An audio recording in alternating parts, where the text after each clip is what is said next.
লক্ষ লক্ষ ভক্তের কাছে জেহোপ সবসময় বিটিএস এর শক্তি, ইতিবাচকতা এবং অফুরন্ত উৎসাহের উৎস ছিলেন। কিন্তু মঞ্চের আলো এবং হাসি খুশি চেহারার আড়ালে তিনি এমন এক বোঝা বয়ে বেড়াচ্ছিলেন যা খুব মানুষের সত্যি দেখতে পেত। সাম্প্রতিক সাক্ষাৎকারে বিটিএস এর বিশ্বজুড়ে অবিশ্বাস্য খ্যাতির উত্থানের সাথে সাথে আসা চাপ নিয়ে জেহোপ মুখ খুলেছেন।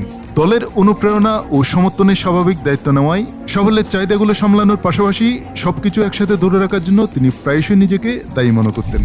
বছরের পর বছর ধরে অবিরাম ব্যস্ততা এবং ক্রমাগত প্রত্যাশার পর তিনি স্বীকার করেছেন যে এই যাত্রা মানসিকভাবে ক্লান্তিকর হয়ে উঠেছিল। তবু হাল ছেড়ে না দিয়ে জেহোপ একক প্রকল্পের মাধ্যমে তার স্বচ্ছন্দের গতি থেকে বেরিয়ে আসার সিদ্ধান্ত নেন এবং সেই সময়টিকে শুধু বিটিএস সদস্য হিসেবেই নয়, একজন শিল্পী ও ব্যক্তি হিসেবেও নিজেকে নতুন করে আবিষ্কার করতে ব্যবহার করেন।